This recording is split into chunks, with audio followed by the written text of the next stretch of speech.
Ja men välkommen tillbaka till Andorra och skidorten Grand Valira. Som det framgått av en tidigare film så är jag och min fru här och testar om Andorra kan vara ett kul alternativ till Alperna. Har du inte sett den första filmen så titta gärna på den först. Det här är alltså del 2. I det här avsnittet kommer vi även att betygsätta upplevelsen på lite olika sätt och en liten cliffhanger du ska få redan nu är att jag kommer att dela ut den första 10 någonsin i Pistfettots historia. Vad det blir, ja det får du se framåt slutet. Om du har sett den förra filmen så vet du att vi slutade med en misslyckad afterski. Där vi lärde oss att man i Andorra inte kör afterski på eftermiddagen i skidkläder utan att man går hem, byter om och går fräsch och väldoftande på afterski som börjar klockan 6. Så det fick bli en vilostund på hotellrummet istället och därefter en god middag. Och nu blir det lite vila på rummet här och jag inbillar mig att det är lite bättre, att jag mår lite bättre. Jag tror att jag mår lite bättre. Det kan också vara en chimär. Därefter var det dags för ännu en fantastisk middag på Hotell Piolet's. Det här är ju respekt alltså, brysselkål.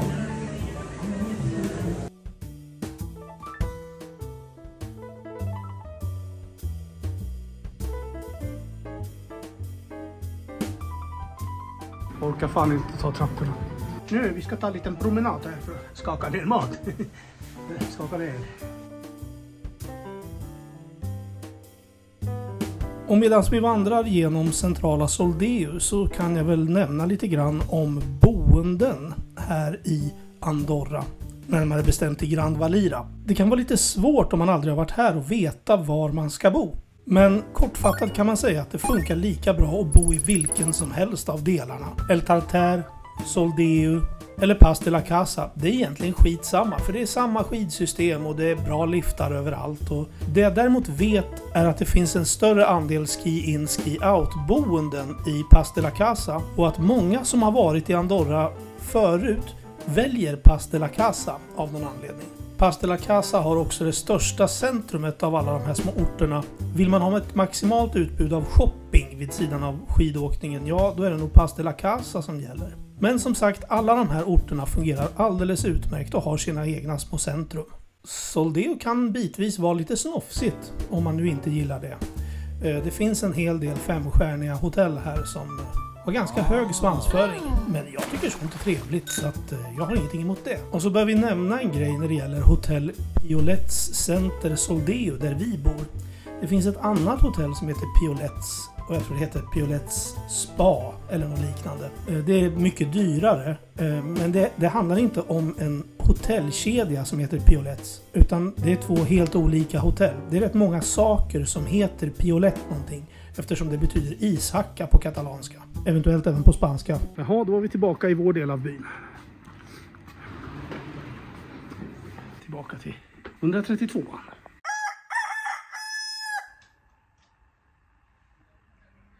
Morgon. Jag tror att jag mår avsevärt bättre än tidigare. Jag har bara vaknat 5-10 gånger i natt av hosta. Nu har jag istället fått en väldig huvudvärk. Men det kan ju bero på att saker håller på att gå över tror jag. Det känns som en sån huvudvärk. Fantastiskt väder idag. I alla fall just nu. Idag kör vi den här varianten lite. Den onyttiga varianten.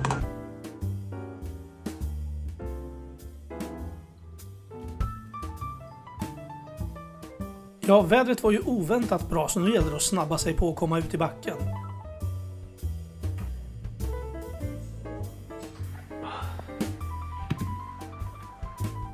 Men missflaxet med vädret på den här resan höll i sig för oss. Lagom till vi lämnade skidförvaringen så hade det blivit molnigt igen. Kunde man väl ge sig fan på. Ja, det här var ju första dagen utan guide så vi fick förbereda oss lite extra noga.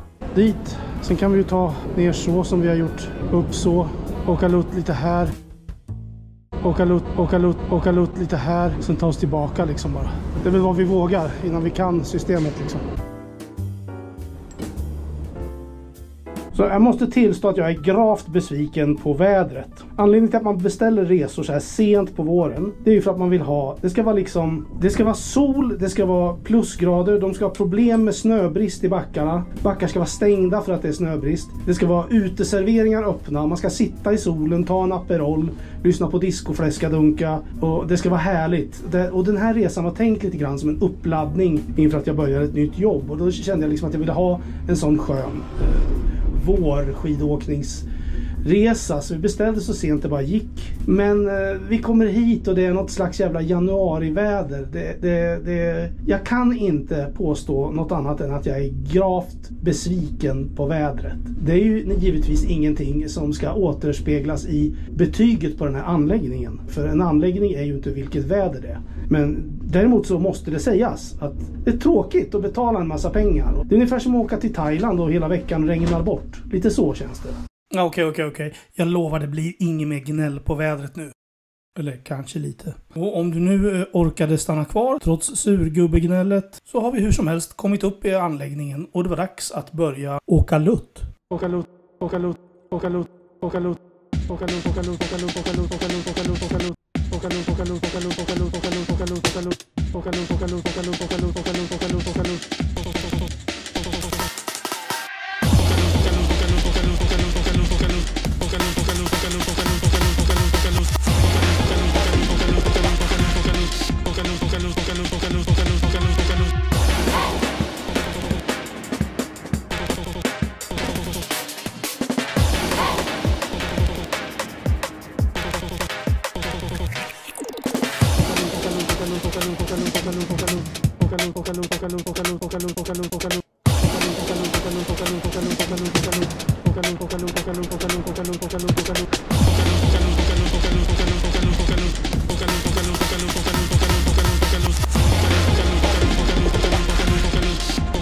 Vänta in frugan lite. Efter att ha åkt lutt en stund så begav vi oss i riktning Grauroig för att se om vi klarade av att hitta tillbaka hem utan hjälp av en guide.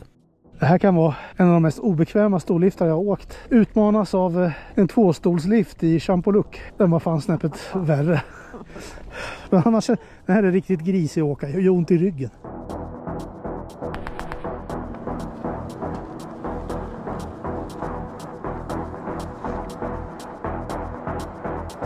Där nere går en spacad typ av hybrid mellan gondol och kabinbana.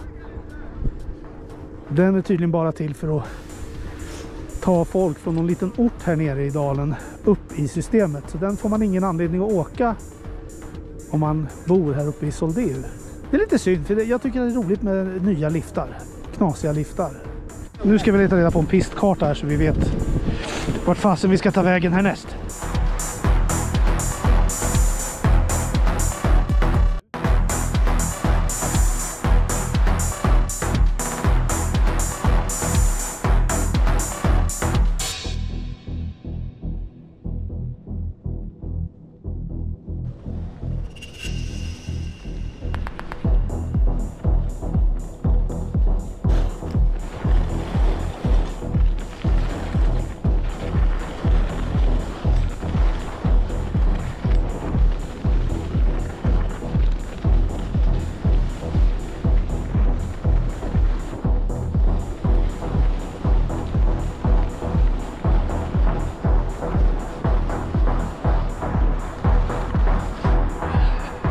Jodå, vi är rätt. Serrat de la Posa ska vi åka. Lite kuriosa, de här skyltarna med nummer, de visar inte vilken pist man är på.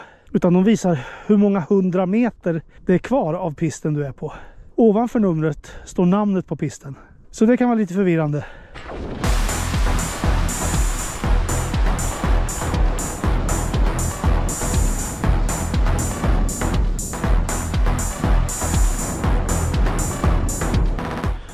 Här är då övergången tillbaka till Soldeu.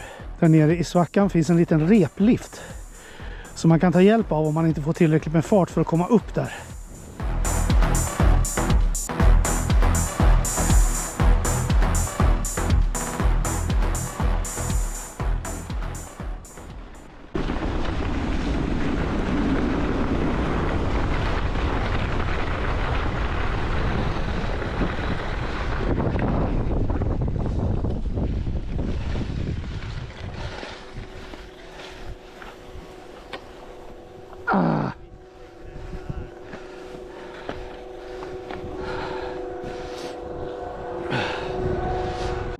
Jag brukar normalt sett ansvara för att lära mig pistkartan, men kanske på grund av att jag har varit sjuk så har jag inte liksom lyckats uppbringa energi nog för det. Så planen här första dagen utan guide var ju att försöka ta sig i större och större cirklar ut från vår hemlift.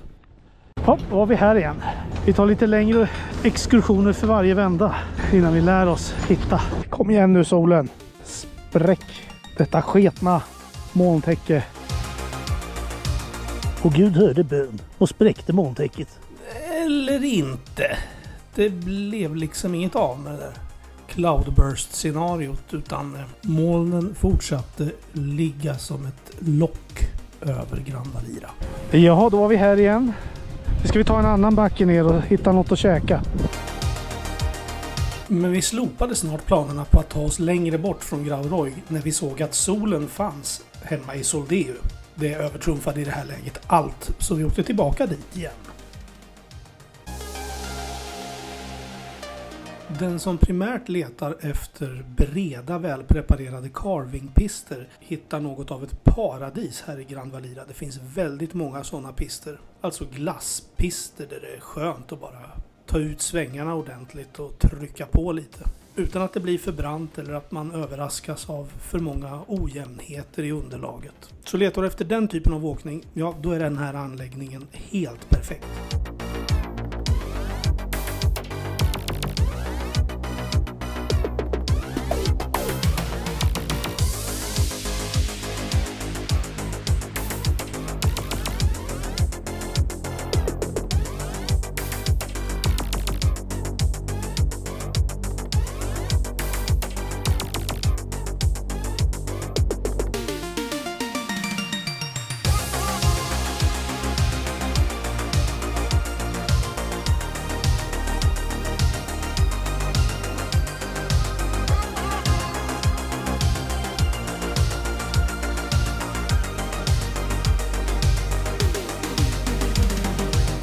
Dags för lite lunch, och den här gången hittade vi någonting som påminner rätt mycket om en vanlig snabbmatskedja uppe vid gondolstationen i Soldeu. Det är sånt som man inte hittar i Alperna, skulle jag vilja påstå. Men här fanns det. Tyvärr var det två väldigt annoying brudar från England som stod före i kön och som aldrig kunde bestämma sig om vad de ville ha. Så det tog ju 1000 år innan man kom fram. Men när de hade strulat färdigt och sagt "Oh I'm so sorry" 20 000 gånger så gick det ganska fort när man väl kom fram till kassan. Och maten var det inget fel på. Riktigt bra. Såg ju nice ut. Såg faktiskt god ut och den luktar gott.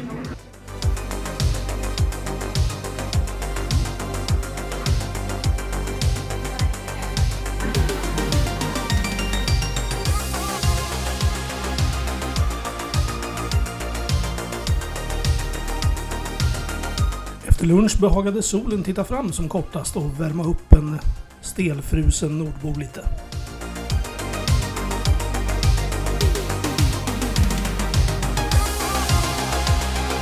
Ja, vi har ju pratat lite grann om det här med de långa sköna carvingpisterna här i Grand Valira. Hur är det då för mer avancerade åkare? Jo då, det finns branta och utmanande backar här också. Det finns världscupbackar här.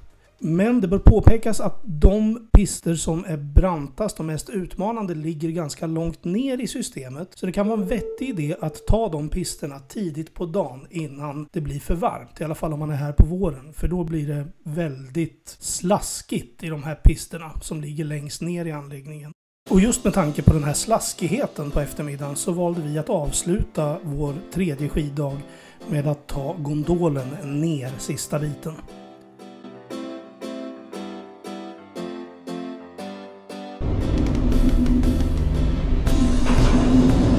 Tack för att du väljer att åka med Grand Valira som en pojke.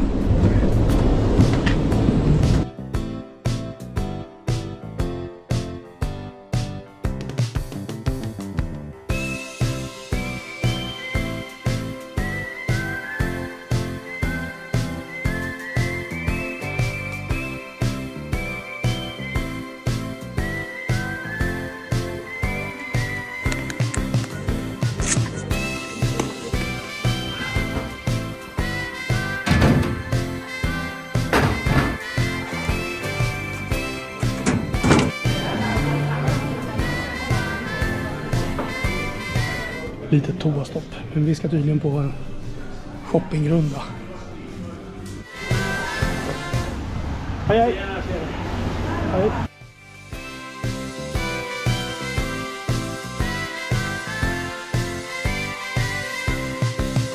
Titta inte nu, men jag tror Lindsey Vonn står där. Aha.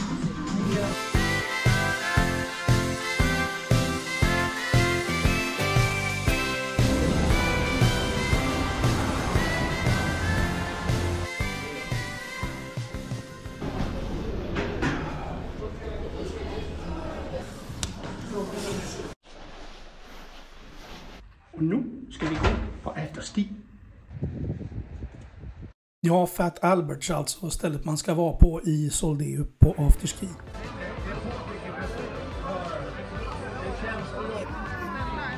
Ja, ställa mig bra.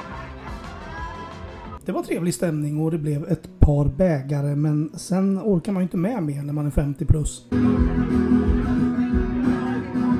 Utan det blev hem och sova igen. Nej gubbar, nu tar vi kväll. Och nu hoppar vi över en dag.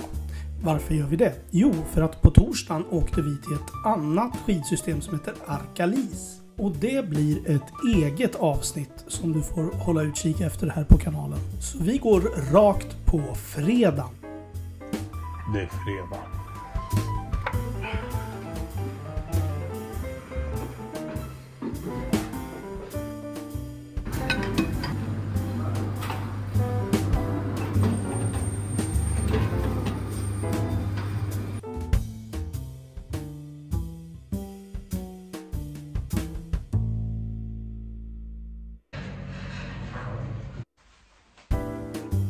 Och så här först på fredagen upptäckte jag till slut en sak som kunde ha besparat mig många hostattacker under veckan. Det är ju dags att upptäcka 5 dagar in att man inte behöver gå upp för en lång gata för att komma till gondolen.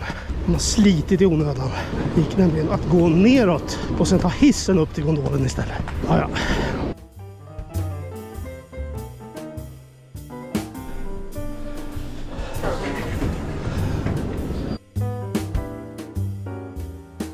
Vi träffade ett väldigt trevligt par från Göteborg på resan som hade varit i Andorra flera gånger. Och de erbjöd sig att visa oss runt i anläggningen. Något som vi givetvis tackade ja till.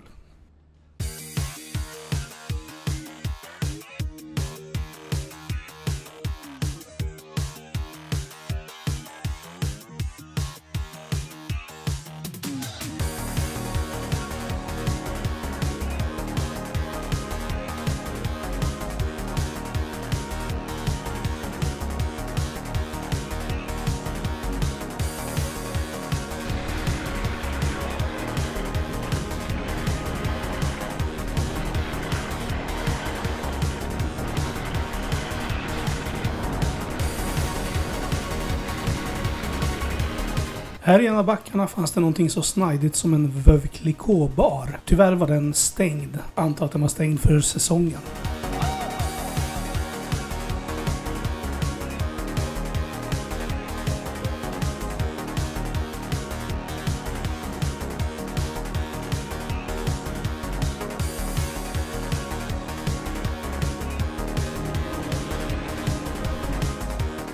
Vädret fortsatte att växla som om det inte fanns någon morgondag. Det var allt mellan 0 meter sikt och ganska soligt under den här dagen.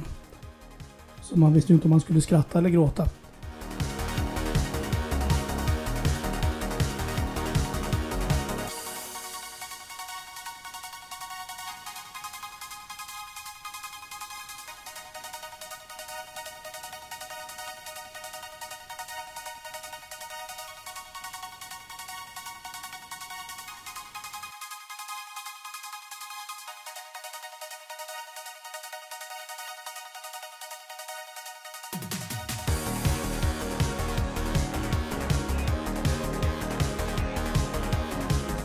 Den här backen kanske minnesgoda tittare känner igen från del 1. Den heter Rossignol och en av de klart bästa pisterna, inte bara här i Gran Valira utan som jag har åkt överhuvudtaget.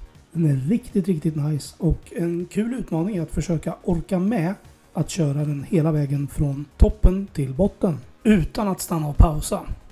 Lycka till med lårträningen!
Ja, vi får rikta ett riktigt stort tack till det här Göteborgsparet som lotsade runt oss i anläggningen. Tack vare deras guidning fick vi se en jäkla massa backar och delar av anläggningen som vi garanterat inte hade fått pröva på annars. Så att det var avgörande för hela upplevelsen skulle jag vilja påstå.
Ni som har sett del 1 vet att vi aldrig fick se Pas de la Casa på pistvisningen på grund av dåligt väder. Och tyvärr så blev det så även den här gången. Pas de la Casa fick vi faktiskt aldrig se under vår vistelse i Gran Valira. Men det är ju svårt att rå på vädrets makter så det är precis vad det är. Här ser vi nu det vackra Pas de la Casa. Ni ser ju hur vackert det är. Det här var riktigt läskigt. Upp. Håller mig lite häråt.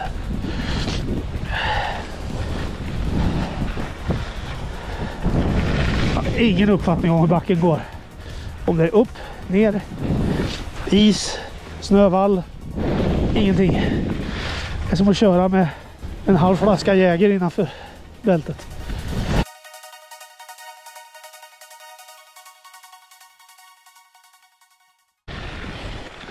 Jag hoppas att du som tittar får en uppfattning om hur stort Gran Valira är. För det är en av anläggningens styrkor att det finns så mycket åkning här.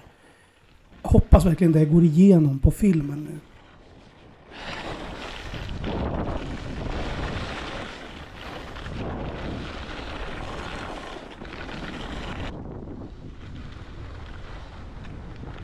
På lite lägre höjd klarnade det till slut upp och det började närma sig lunch.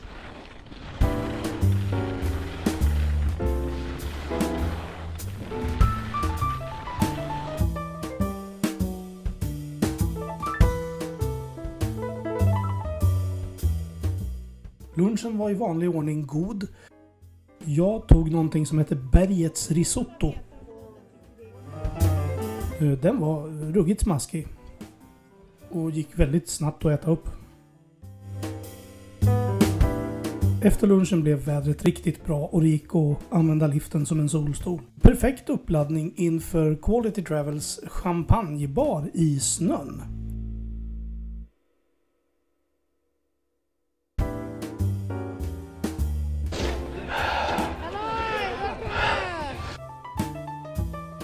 Mycket trevligt initiativ. Men de där jäkla molnen kunde givetvis inte hålla sig borta utan skulle prompt skymma solen just när det var dags för skumpa. Det råkade bli 2 glas skumpa. Eller 2 muggar kanske jag ska säga. Men med tanke på ölen till lunch så var man ju värsta fartfantomen i backen sen.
Framåt slutet av dagen började vinden bråka väldigt mycket med liftarna. Jaha, nu har det tagit stopp igen här på grund av hård vind. Lite obehaglig situation.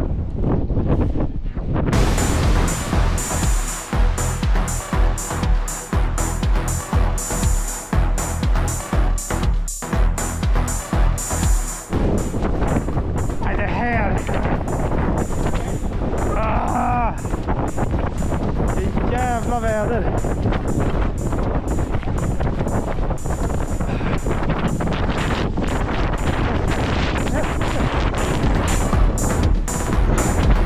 Så det var lika bra att runda av och satsa på att ta en drink nere i hotellbaren.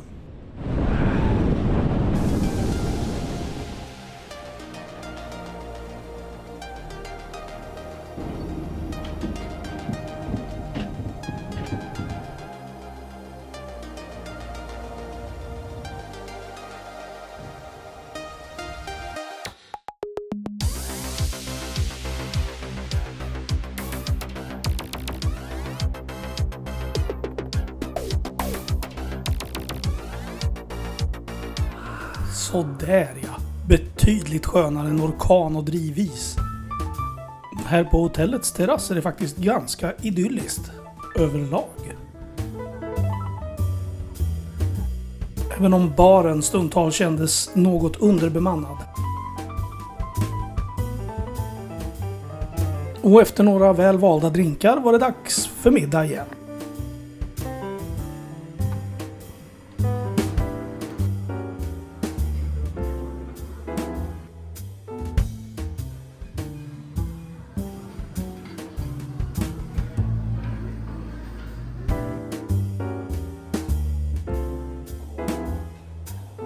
Och efter middagen hade jag tänkt gå och lägga mig.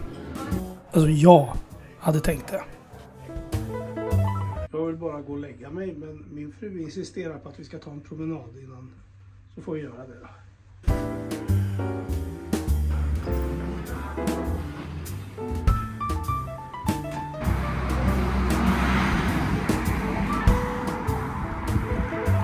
Men nu hade det börjat blåsa storm och det var dessutom svinkallt. Vad kallt. Så vi begav oss tillbaka till hotellet ganska snabbt. Och här var det tänkt att det skulle bli en sån här skön snarkvideo. Men det blev det inte. Det här skulle nämligen bli den jobbigaste av alla våra nätter. Vårt rum låg alldeles intill nattklubben Aspen. Vi hade faktiskt inte hört så mycket av den under vistelsen. Men nu var det fredag och det var fest. Och det hördes. Alltså, jag har bott med störande nattklubbar intill tidigare, men det här var något helt annat. Det var i princip som att ha sängen inne på nattklubben. Och det stod folk utanför och skrek och skränade hela natten. Det började någonstans kring midnatt och pågick sedan fram till ungefär 3:30 på morgonen. Jag var nere till receptionen och sa att vi måste få byta rum för det går inte att sova här. Men de sa att det var fullt på hotellet och att det inte skulle gå att byta rum förrän tidigast dagen därpå. Jag frågade väl kanske lite snorkigt om inte hela idén med ett hotellrum var att man skulle sova där. Det hade de inget svar på och jag tror inte det förbättrade mina chanser att få ett nytt rum heller, ärligt talat. Okej, det är alltså lördag näst sista dagen på den här resan och jag får tyvärr konstatera att vi har haft en sömnlös natt på grund av skrän och musik från en nattklubb som ligger alldeles här intill. Alltså det var nog den värsta formen av störning av nattsömn jag har varit med på ett hotell någonsin, och det har hänt några gånger ska ni veta, på olika håll i världen. Men det här var någonting annat. Det var som att försöka sova inne på nattklubben och folk som skrek och vrålade, alltså under all jävla kritik. Ja, någon skidåkning pallar man ju inte med idag efter den där natten. Men det kanske var skitsamma, för så här ser vädret ut idag. Det blåser kraftig vind och snöar och är dimma samtidigt. Och det ska enligt väderappen kännas som minus 10 grader till råga på allt. Så att, jag vet inte fan om det blir någon busstur till huvudstaden eller något. För någon skidåkning lär det ju inte bli. Det här är ju sämre än sämst, det här vädret. Ja, här skulle ju historien ha kunnat sluta i moll. Men tack vare att Quality Travel är en alldeles exceptionellt bra researrangör som tar kunders klagomål på allvar, så ordnade det hela sig till det bättre. Jag skickade ett mail till Quality Travel och berättade vad som hade hänt. Inte nog med att de tog ett snack med hotellet och med nattklubben. De fixade dessutom så att vi fick ett annat hotell den sista natten på våran resa. Så att vi åtminstone skulle få sova inför hemresan tidigt nästa morgon. Sjukt snyggt jobbat och väldigt professionellt bemötande måste jag säga. Och det där är faktiskt någonting som har genomsyrat hela upplevelsen. Sajten är skitbra, informationen om resmålet på förhand jättebra. Enkla att ha att göra med, snabba att svara på frågor. Svinbra guider, jättebra hjälp på resmålet. Allting har varit jättebra. Därför kommer jag också dela ut Pistfettots första 10 av 10 i betyg till Quality Travel. Och jag upprepade än en gång, jag har inte något samarbete med Quality Travel och jag har betalat allting själv. Så det här är min ärliga, rena uppfattning om det här företaget. Jag tycker de är väldigt bra. Ska du åka skidor i Andorra, res med det här bolaget. De kan det här. Och så var det ju det här med Piolets då. Det här är ett bra hotell. Låt mig inte låta påskina något annat.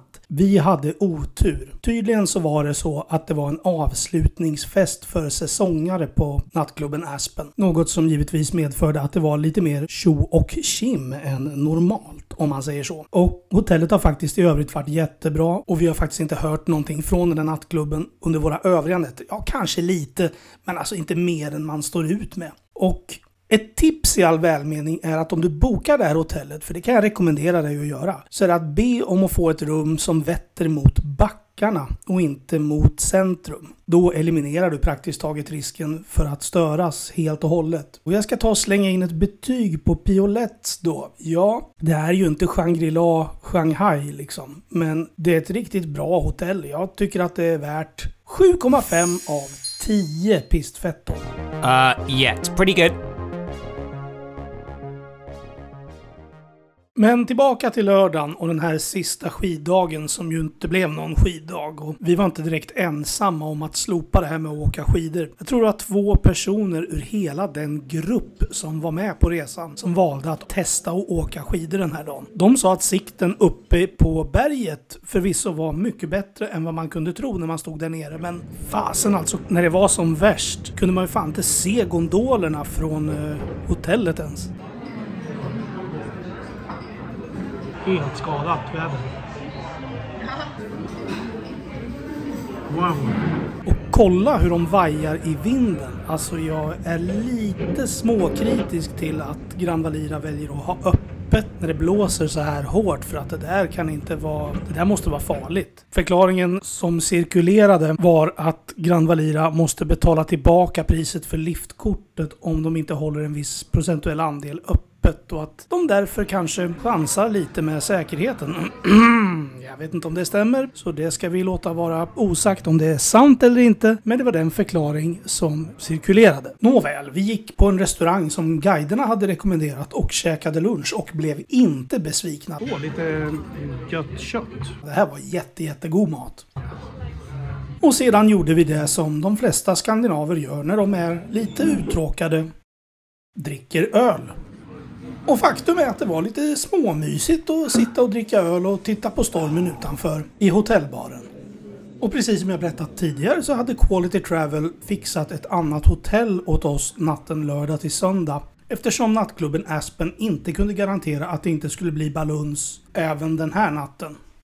Och nu var det dags att sticka dit och checka in. Ja, så nu packar vi ihop grejerna här för att ta oss genom snöstormen upp till ett annat hotell. Där vi förhoppningsvis ska få sova lite bättre. Oavsett hur det blir med den nattsömnen i natt då, så fläskkudos till Quality Travel som tar det här på allvar och ser till att vi får en möjlighet att sova bra i alla fall. Vi blev inhysta en natt på Sporthotell Village och det var kärlek vid första ögonkastet. Alltså vi kan inte betygsätta hotellet för vi bodde så kort tid på det, bara några timmar. Men det var bara så vackert. En anrik gammal atriumbyggnad dränkt i furuporr. Med en salong där det fanns en flygel och där de spelade jazz. Det var någonting väldigt alpiskt, eller ska jag kanske säga pyreneiskt, över det här hotellet. Lite samma känsla som man kan få av Högfjällshotellet i Sälen om förutsättningarna är de rätta. Alltså någon slags klassisk mountain resort feeling. Jag vill åka tillbaka till Andorra och bo på Sporthotell Village en vecka. Det här hotellet har vad man brukar kalla för lite Alpengeist.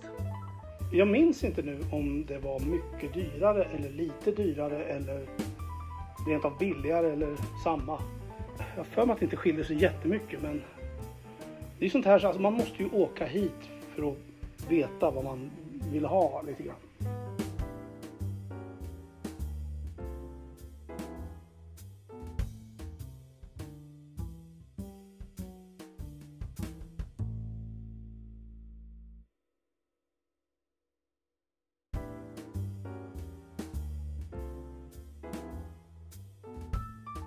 Ja, godnatt då från Sporthotell som förhoppningsvis är befriat från störande nattklubbar och annat trams. Ja, då var vi framme vid den svåraste biten, nämligen att betygsätta Andorra, eller rättare sagt Gran Valira. Ja, det är typ samma sak. Andorra kan bedömas på flera sätt. Men det som känns relevant i det här sammanhanget och som också rimmar med titeln på de här 2 YouTube-klippen är att bedöma det som ett kul alternativ till Alperna. Är Andorra ett kul alternativ till Alperna? Ja, det är det. Ska man åka hit? Absolut. Ska man åka hit igen? Ja. Har man gott om pengar och ledig tid så finns förstås inget som talar emot det. Men för de flesta är det ju roligast att pröva något nytt varje gång. Men du ska definitivt ha åkt hit någon gång. Speciellt om du tidigare varit i Alperna en del och letar efter någonting nytt. Någonting alternativt och annorlunda. Gran Valira, som ju är den anläggning du förmodligen kommer att resa till om du åker hit, är en stor anläggning. Backarna är långa och välpreparerade och sköna och snön är grym. Det finns inte heller mycket till liftköer och de smörpister som finns är några av de bästa smörpister jag någonsin har åkt. Det finns även mer avancerad åkning, men procentuellt väldigt lite. Bergen är inte heller lika imponerande som i Alperna.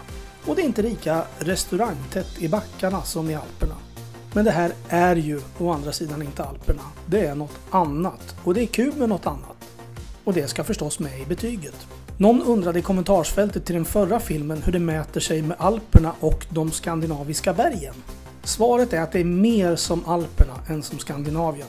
Dels rent storleksmässigt, men också när det handlar om den mer övergripande känslan. Ja, det får ännu en gång bli 2 betyg. Gran Valira som en upplevelse får 9 av 10 pistfetton. Gran Valira som en skidanläggning får däremot 8 av 10 pistfetton. Som alla omdömen är det här förstås högst subjektivt. Jag tycker det är en väldigt bra och fin skidanläggning, men jag tycker att fokus ligger lite för mycket på smöriga carvingpister. Du kanske tycker helt annorlunda. Du kanske letar efter smöriga carvingpister primärt. Du måste åka hit och testa för att bilda din egen uppfattning, och det tycker jag verkligen att du ska göra. Med det tackar jag för den här gången och hoppas att vi ses i nästa klipp. Och om Andorra intresserar dig så lär du garanterat vilja se det klippet, då det handlar om en dagstur till en annan skidanläggning i Andorra, nämligen Arcalis. Yes, det här klippet är ett litet smakprov från det avsnittet. Men jag lämnar dig med ett litet collage från hemresan